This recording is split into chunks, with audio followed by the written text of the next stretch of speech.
This is my journey. Inspired one story at a time, a library of leaders was created. It began as a journey to learn. As time went on, it began to grow. All it needed was a platform, and this podcast was created to listen, to inspire, to share. I am a storyteller, and this is my journey.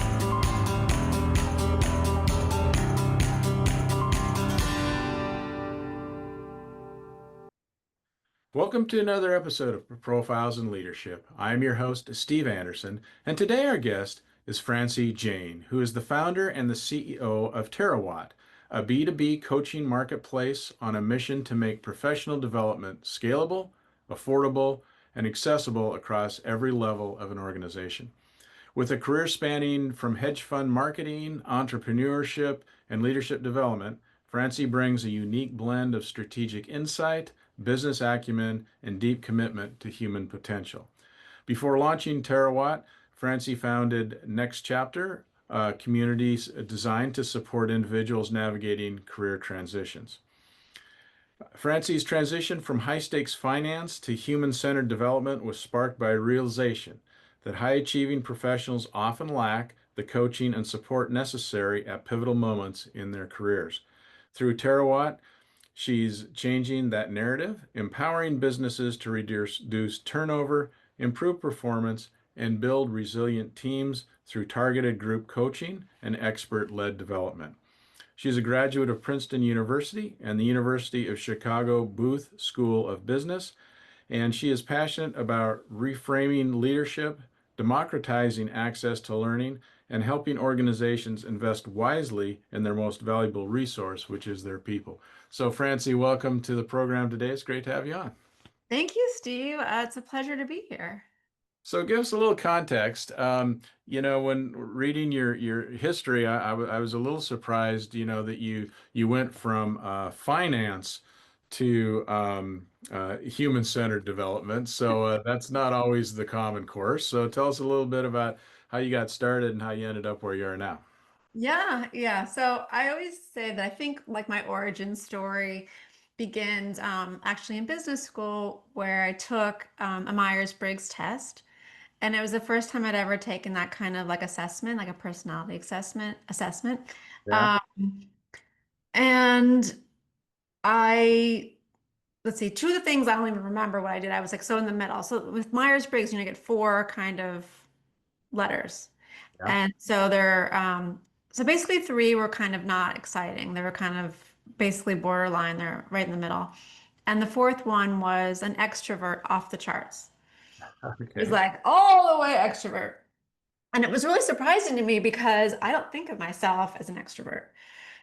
I'm definitely not a person who like roll into like a conference of thousands of people and like go shaking people's hands and, slapping people on the back. Like that seems terrifying to me. But what I am interested in is relationships. And so that was so interesting to realize that even though I wasn't kind of maybe outwardly an extrovert, or I can be sometimes, depending on the situation, um, that relationships were really important to me and that I was good at maintaining relationships, creating relationships. And so that actually became really integral to like what I did after business school. So I realized like, okay, great. Like that's a superpower I have. And by the way, at Chicago, you may not be surprised to hear that most people there are not extroverts off the charts. Yeah. Um, and the other thing I was a slight bit was a feeler, and I was the only feeler in the group. Okay. And so those two things together made me really quite an outlier. And so I decided what I really like to do is like, explain things to people and really understand the sort of the intricacies of spreadsheets or the theories or really make things like easy to understand and not so garbled in gobbledygook or words that are sort of exclusionary for different reasons. So that's what I did for a long time. That was my career. So I basically did investor relations and marketing for private equity and for hedge funds. And the idea there is there was kind of like basically a salesperson, but it was relationship building, right? Because you're selling very high ticket investments. Mhm. It's usually a long process and it's usually a trust building process. And so that's what I did. And I was pretty good at it and I loved it. Because to me, like there's nothing more annoying than when people speak in gobbledygook when they can just say something really simply. Yeah. And so I really enjoyed that. And I enjoyed like finding the theories that were going on in the portfolio and then, putting that into a way that seemed really elegant, and interesting to the observer. And so I did that for a while. Um, and ultimately, then I had my own business doing that. And then I don't know, I had sort of a shift where I was like, I'd really like to own my own business because I was always like a little bit of a hired warrior in a way, because for most of these organizations, like when their main business is like putting the capital to work. Like this, what I was working on getting for them wasn't like their primary business, right? Their primary business is investing or doing things with the capital. And so I always just felt like I wanted to be somewhere where the good things would also accrue to me, even if I didn't do the exact good thing.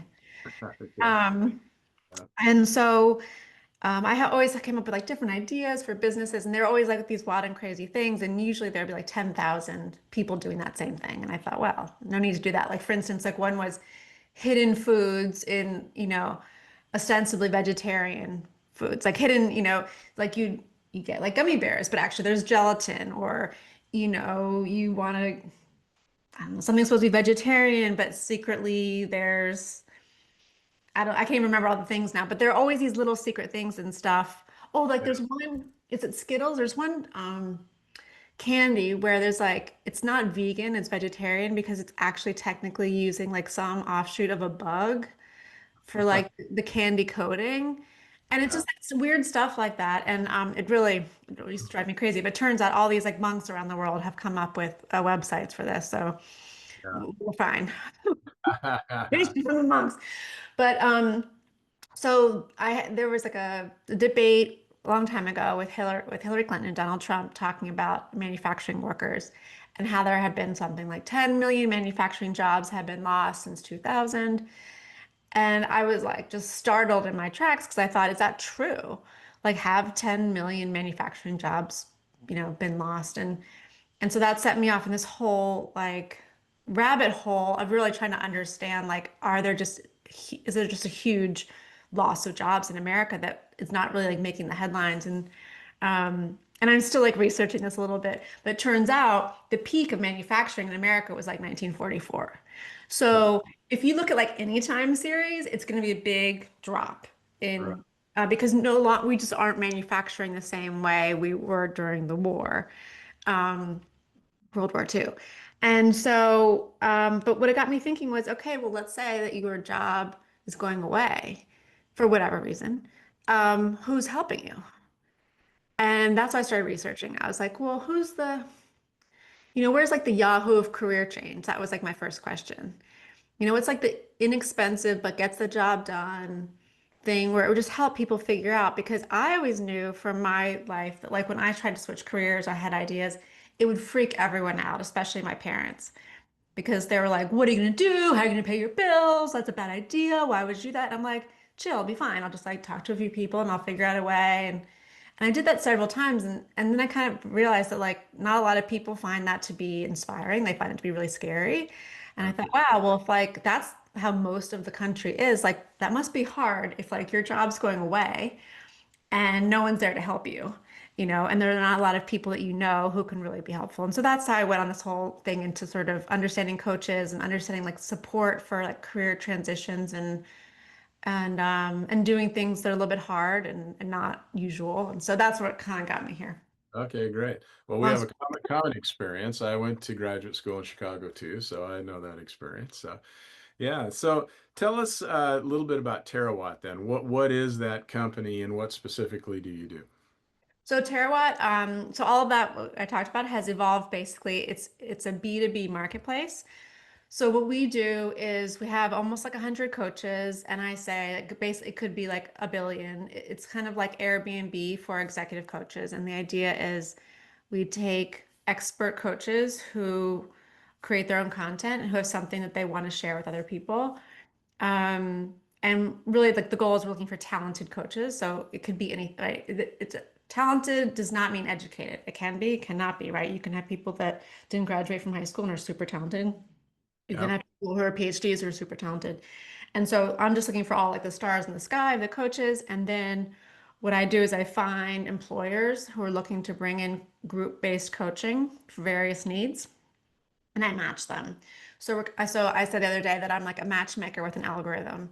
Okay. So that's another way to think about it. But really, what it is, bringing expertise in an affordable way to employers and bringing professional development to the middle, I call it like the sophisticated middle. So there are people who there's really not much professional development for them except for attending a conference.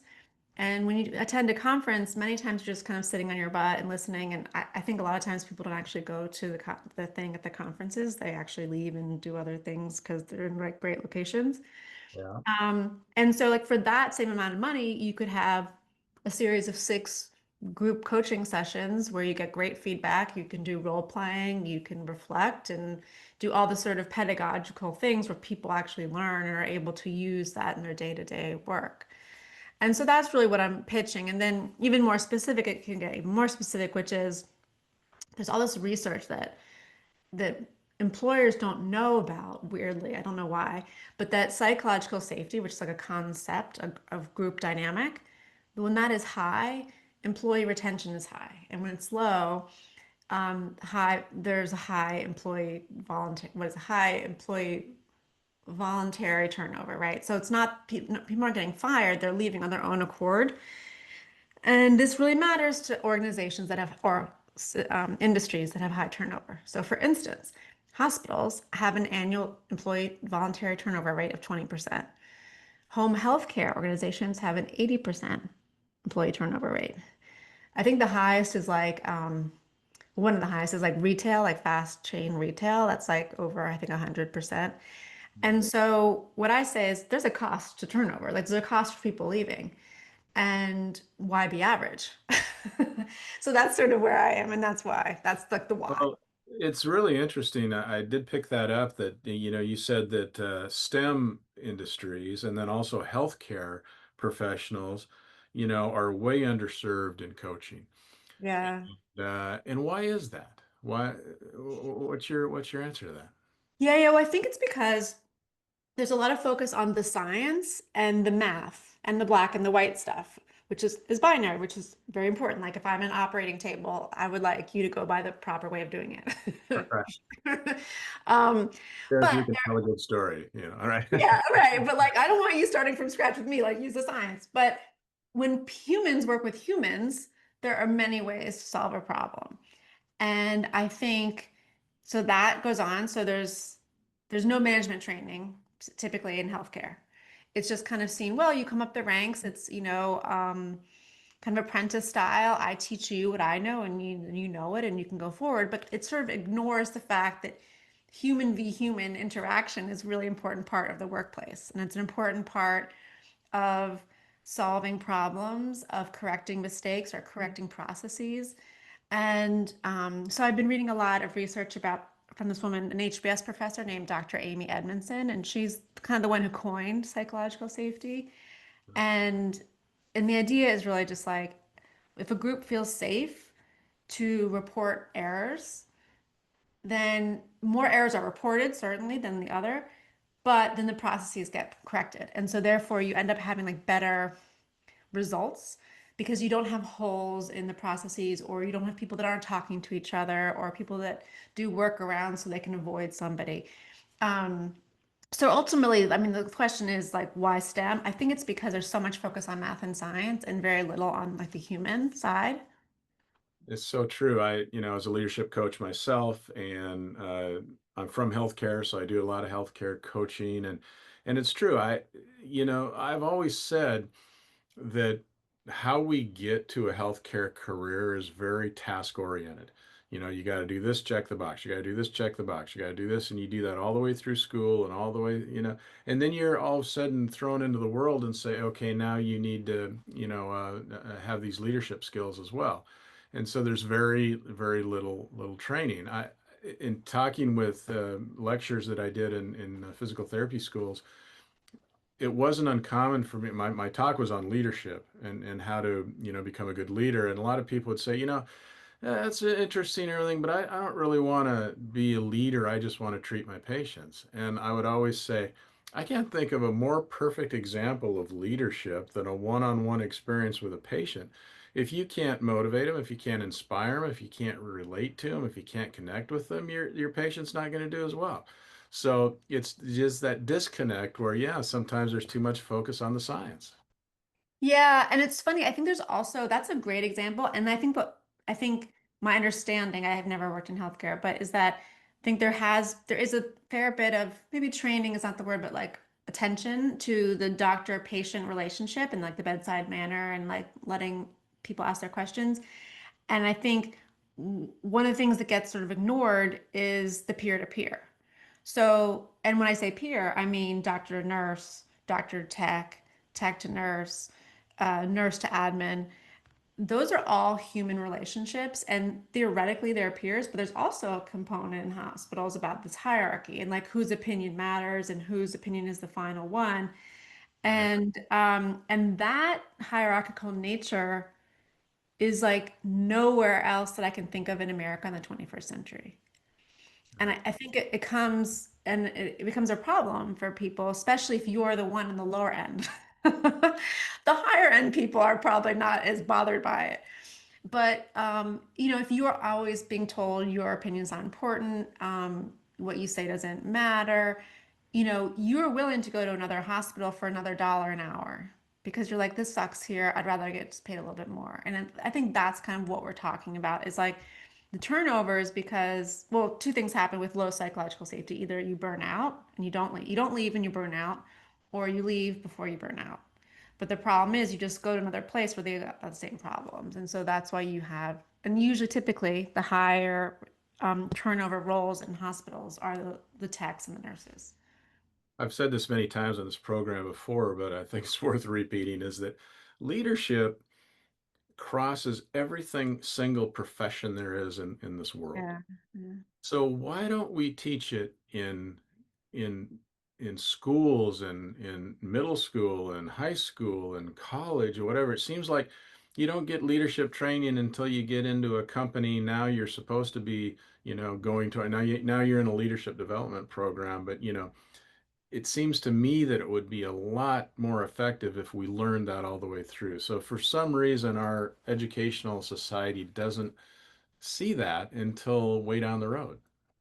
Yeah, yeah, exactly. Or it's funny, like I never had one class in like public speaking. And now my daughter, it's almost like an elective she has in seventh grade. And so maybe, maybe this like world is evolving a little bit, but it's that kind of thing, right? It's like we can all use, better ways to communicate with humans and we should all be able to speak contemporaneously on our feet in front of a crowd. Like these are all basic human ways of communicating. Um like so here's an example. We did one training with a hospital in Boston and the th- it was a subgroup, right? It was like a group of doctors, the researchers and PhDs, and also like the surgeons. And the person who's in charge of learning development for the group said, I would like to explore how coaching could be helpful to my group. And that was a doctor, right? It wasn't like the role wasn't L&D, it was just a doctor who's taking on that role. And um, she said, I'm worried that there's a burnout problem. And so we did offer them a questionnaire. And what sort of popped out of the questionnaire was not burnout, but it was more like an interest in learning communication strategies. Mhm. And so we did a 5-hour training for them, and they all got a personal assessment that you could do like right on premises and like kind of like score yourself. Yeah. And what was cool is that the coach who did the assessment then put everyone into like their like physically into their group. So like if you got this number or you know you ended up with an 82, let's say, then you go over there, right? These are your people, and you got a 91, you go to whatever the things were, but you divide it into the groups of basically who you were aligned with philosophically. And these doctors had never had anything like that. And it was the most like beautiful moment because they were like laughing and like there's so much noise. People were, and then the coach asked them to go around and talk about like how do you describe yourself to other people, and they all agreed so like, vehemently about the descriptions, and it was so cool because what they realized is the information that they need to make decisions is different from one of the other groups. And so they can't assume that what's important for them to know is going to be what's important for another person. And it was like a huge like light bulb moment for this group. And it was really beautiful. And I think it's that kind of thing. Like you just need to understand that like not everyone's the same. Like even though you've done all the right things, it doesn't mean that like you're an expert in human communication and giving instructions and stuff like that, fixing problems. So that's kind of what I think is so cool about it is that this isn't like rocket science, but it's doable, and I think there's a special opportunity in like the healthcare space. Describe what a psychologically safe culture is like. Ooh, yeah. So a psychologically safe culture is basically one of the big things is that the members of it's actually it's interesting. It's a group dynamic. So all people agree that in that of the group agree that in that group you were not penalized for reporting problems or errors or mistakes, and that reporting errors and mistakes is not does not lead to like a punishment or a demotion or anything kind of negative. It's not necessarily celebrated, but might say something like, "Oh, Erica, thanks for bringing that to our attention. Let's fix that process so it doesn't happen again." Hmm. And instead of being like, "Erica, how could you make that error?" Well, I mean, you're terrible. I don't want to talk to you for the rest of the day. I mean, like those are two very different experiences. Yeah, for sure. Yeah, it's just real interesting too, and that you talk about also the dynamic of group coaching. So we all know that there's a one-on-one opportunity to coach an executive or an executive staff member, whatever. But you're talking, you said earlier that it's important to have like group coaching. So you're in groups that everyone's getting the same training so that they can work together in that way. So talk about that a little. Yeah, yeah, yeah. So, well, one initially because I went to Chicago, it was a math, vision, right? And we were going to make it more affordable, because you divide by 20 people or 30 people instead of one, right? So, like, just by definition, if you're taking a very fancy CEO coach and you have 30 people learning the same content, it costs 1/30th of the cost. So, therefore, it's more affordable for the employers to purchase it. But then further, there's just many super cool things that happen. One is you learn from your peers, and you also learn that the things that you think are not necessarily unique to you, right? Everyone has these similar thoughts. You start to realize a lot more empathy, and there's definitely a trade-off, like for sure. Like if I had a one-on-one coach, I would probably be learning slightly different stuff than group. So it's not exactly 100% the same, but it's a lot more about de-siloing and group dynamics Hmm. than one-on-one focusing on your specific goal. It might be like, why don't we all try to be better at giving feedback? And then, maybe for the next 2 hours, everyone's working on different mechanisms to be better at giving feedback. Certainly, I might change more if I was working with one coach for 2 hours on giving better feedback. But just the dynamic is that's just not the way we live, right? You don't live only one person like walking around with you like a little like, angel on your shoulder every day, like giving you feedback. You have to like interact, use your voice, talk and live. And so that's the other side to it. It's like and kind of what I say is like the content is still there and there's still great wisdom. It's just not like this intense one-on-one relationship. It's a little more diffuse, but the group dynamic is, I think, what makes it super valuable. So you said earlier that you want to bring affordable coaching to organizations and so on. So how do we track the ROI? Because again, in my experience, I get this too, where people say, "Oh, this sounds great," and gosh, I just don't know if I can afford it, or how do I know if it's working, or how do I know if get the bang for my buck type of thing. Yeah, Really. yeah, that's a great question. I mean, so I've been spending a lot of time looking at this and trying to figure this out for people because this is, I think, going to be ultimately the unlock. And I think what you have to do in order to prove an ROI is to have a target group and a control group, and you have to measure them both before anything happens. Um, there's this incredible case study. So that's like what I recommend to people and my clients is like, doing a target group during the a control group, measuring psych. You can measure psychological safety. You can do bespoke measurements. A lot of these coaches have their own ways of looking at things, and that might be more specific to that employer's viewpoint. The other way is you can. This is a little bit harder to pitch, but there's this incredible case study we have. And anyone can do this, but the skeptical person might have trouble with this one, but I love it. So it's basically that there was a healthcare system in Colorado that had a 24% voluntary turnover rate.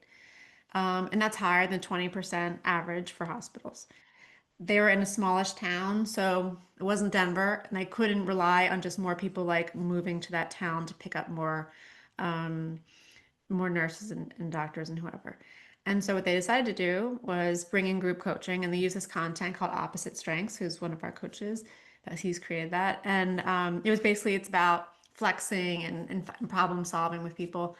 And every year, and it was opt-in group coaching, and every year their voluntary turnover rate went down 1 to 2%, like 100 basis points each, or 100 to 200 basis points each year. And after like ninth year, eighth year, they got to 4% employee turnover.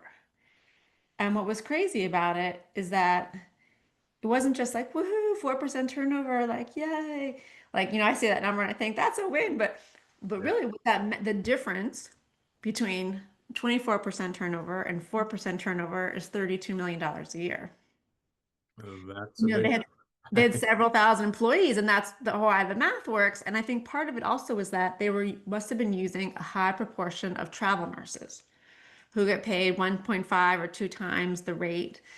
And so you're paying a lot more for the same work, which is actually probably worse work because you don't increase institutional memory with these travel nurses. And so you can look at it kind of retrospectively, but I think a CEO who's buying this might say, that's cool, but I need to like test it for myself. So I think ultimately, really the key is like, you know, testing psychological safety. Like Dr. Edmondson has this cool test, but like I said, there are other coaches that have a test as well. And you just kind of have to measure along the way and see how that's changing, and then tie it to other things that are happening in the organization or those groups, right? So like, let's say like one group, the target groups had 6 months of training. Let's see what their trailing 3 months of turnover is compared to the control group, and has it changed?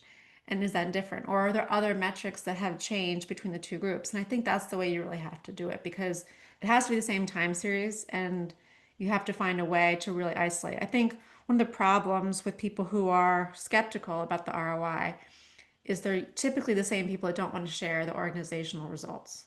yeah. Interesting. And that can be the hard part. In the bio, it's said about democratizing, coaching. So, what do you mean by democratizing access to learning? Yeah, just meaning a more, well, good question. More affordable, more ability for you to say, I'd like to get involved in this. I think one of the issues with coaching is that 80% of coaches is something, I always get this statistic wrong, but it's something like 80% of coaches get their new clients, or maybe it's 80% of coaches' clients come from referrals. Yeah, I would agree with that. And so let me tell you what that means, right? That means if you don't know somebody who knows a coach, you can't find any coach. How are you supposed to find a coach? Yeah. And and that's definitely anti-democratic, right? It means like where do you're locked out of a system, right? If you don't know someone. And so that actually that's one of the things that we do. Like on our website, we keep all the coaches' names and bios are available to anyone. And so if you wanted to go to the Terawatt website and find a great coach for one-on-one coaching, like more power to you. Because what we really are doing is we're saying, listen, like there's a lot involved with group coaching. Like for instance, like creating a pilot, proving ROI, all this stuff. Like you're welcome to choose from these coaches, but you'd be reinventing the wheel. Like you're better off hiring somebody to do this. But what we want to do is like also have like our vetted coaches be just a list of incredible people out there so that other can help other people. And for them, like the vast majority of their income comes from one-on-one coaching, because also group coaching is less of a thing.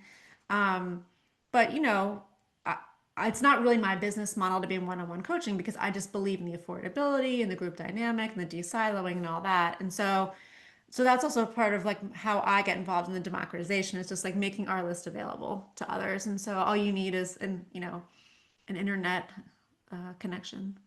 If you don't mind me asking, I'm just curious. In Terawatt, so you are like a finder of coaches for people, and then how do you know that coach is a good coach? And then do you do training of those coaches in a particular system or model or whatever Oh, no. Yeah, they all bring their content. That's the key, is okay. that we're a true marketplace. So like there's no terawatt way. We want them to well, listen, they can either like create their own content or they can license somebody else's content.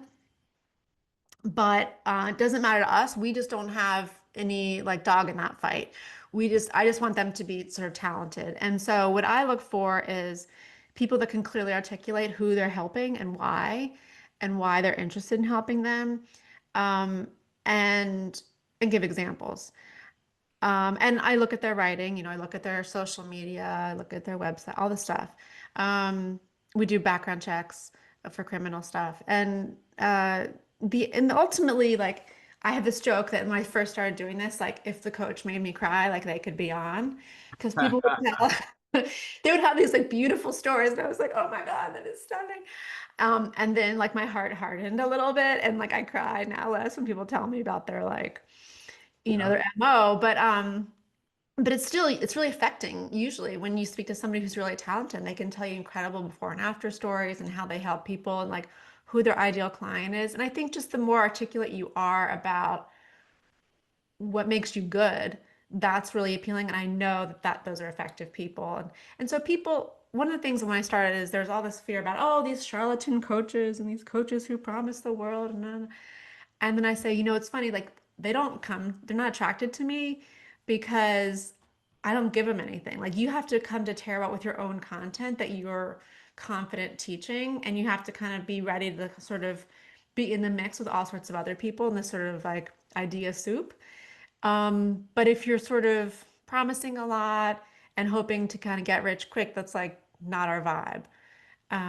And so it's funny, we don't really come across terrible people very often. And usually just coaches refer other coaches to us typically, or some people come through LinkedIn but it's just, what I always just say is like, it should just be people who really believe in what they're doing and want more people to see it.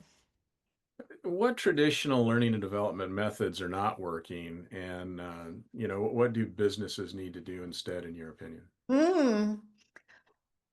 Well, I mean, I think like the one size fits all stuff is is doesn't work.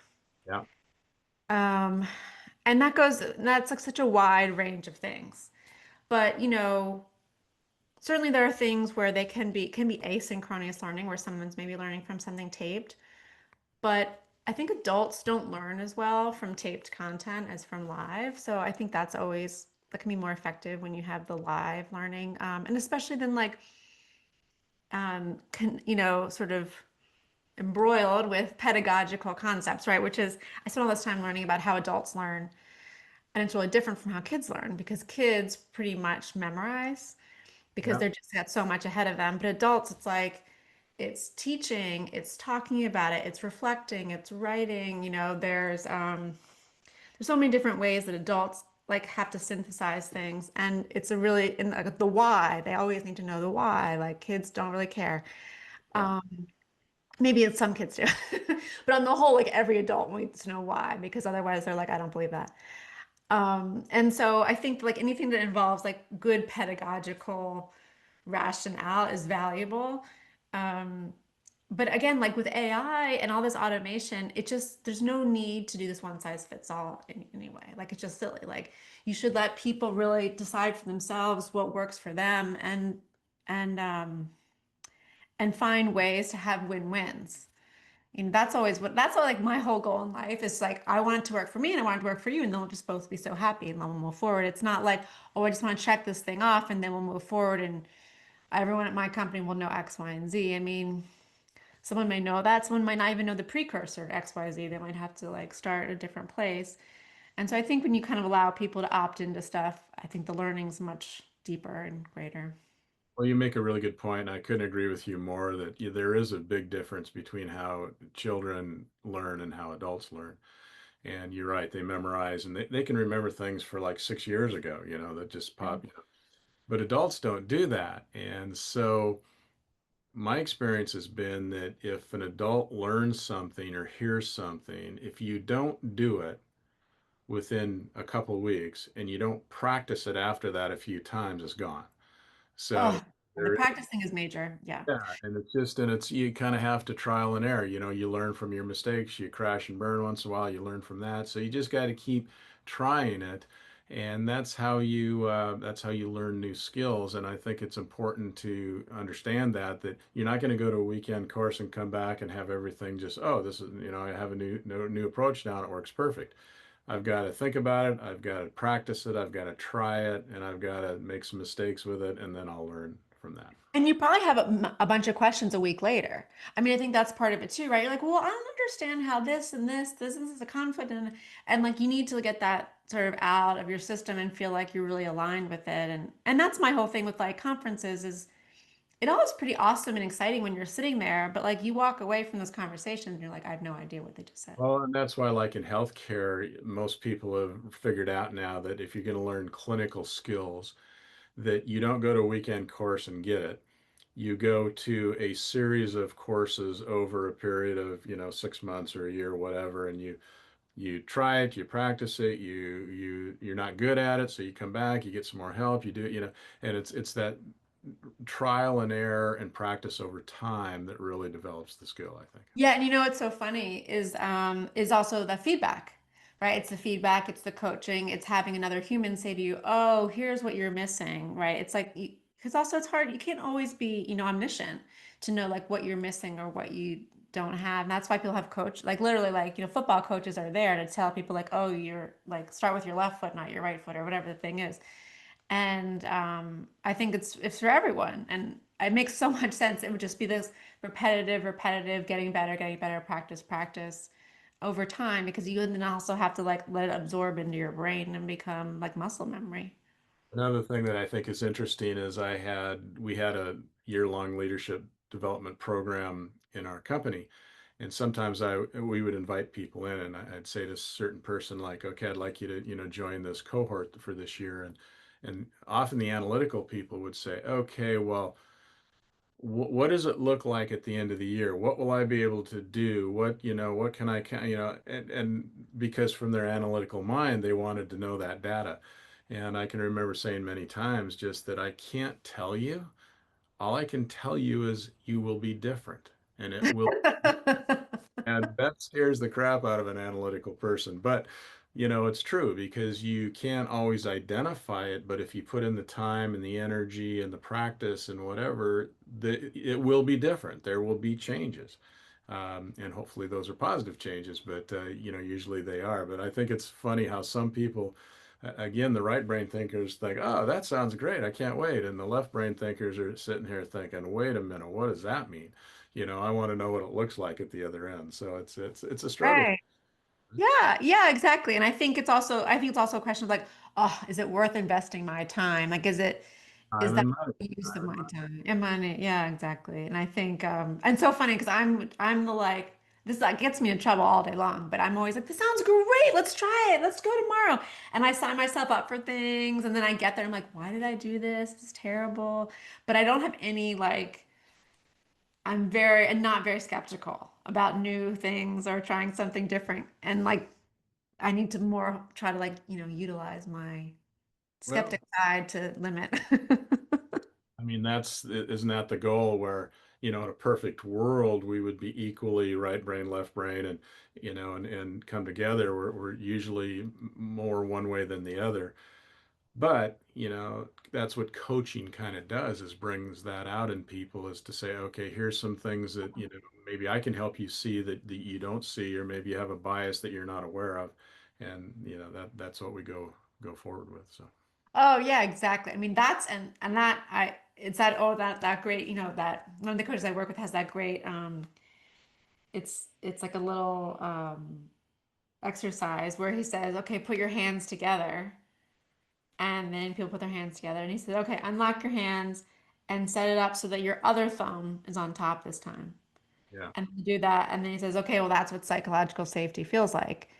It's not necessarily the easiest thing, but it's a different way of being. And this is how someone else is solving their problems, and you're solving your problems this way. And so sometimes you can do it. It's just not going to be your natural way. And appreciating that the different perspectives and the different ways that people look and do things, is part of the puzzle. You need to be able to appreciate that so that you can know how to communicate with them better and so on. So Yeah, yeah, exactly. And I think it's just so cool. I mean, and one of the things about all this stuff is like that I say to people when I'm talking about group coaching and psychological safety is there like really isn't any downside. The only downside is what you pay to start this process, but it's not like you say, oh, okay, employee turnover has gone down, but some other metric's gone up. It's like not the right direction. It's no, it's like everything else goes the right direction. And that's what's cool about it is it's no trade-off. There's no what's that risk reward analysis. It's like if you just believe in this and you follow through, like everything kind of works out for you and it ends up being this great thing. So I've never heard of a real downside, where yeah. people, and it's like, oh my gosh, this horrible thing happened because we started this. I haven't experienced that. So, it's probably a bias that people just have that, the skeptical or afraid, but it's not reality. So, Right. Right, exactly. I think my take, what's funny? Did you know this that I was researching also where coaching came from? And it came from I can't think of the name right now, but it's like that religion, Scientology. okay. So like the origin of coaching is kind of like from Scientology where it was like giving you feedback and like one-on-one, but then it became like it like left Scientology and became more professionalized. And they're like institutes now, they're really thoughtful about it and stuff. But I guess that's a long way of saying that. I think some people view it as a little bit woo-woo and unscientific. And so that's why they are so insistent on ROI and numbers because they don't want to look like they're drinking the Kool-Aid if nobody else is. You know what I mean? They want to look like the smart numbers guy and like they've got all the numbers so that like they can support this thing that sounds a little on the edge. Yeah, it's the unpredictability of it for sure. Yeah. Yeah. Well, Francie, in anticipation of our discussion today, is there anything that I haven't asked you that you want to be sure and get in the program today? Um,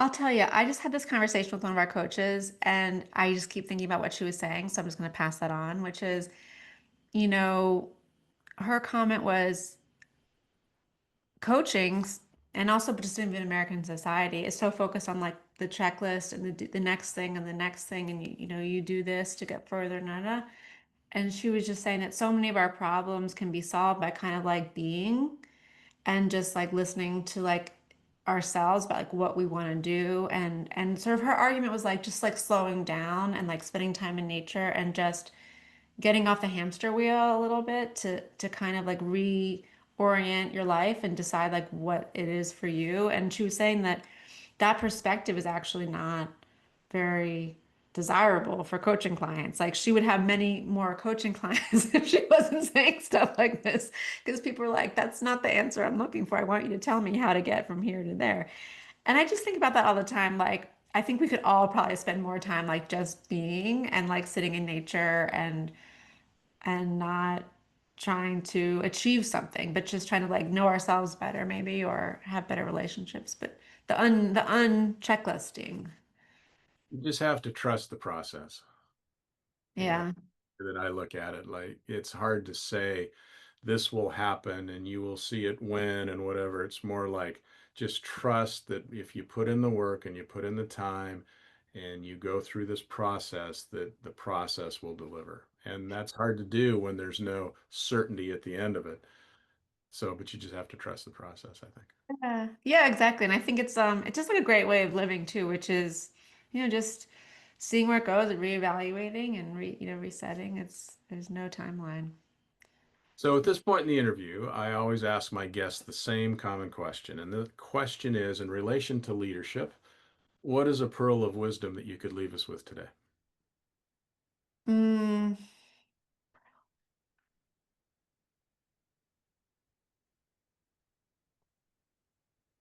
I think to me, leadership I always think of like the ideal leader is the person that asks everyone their opinion and then decides for themselves what makes the most sense.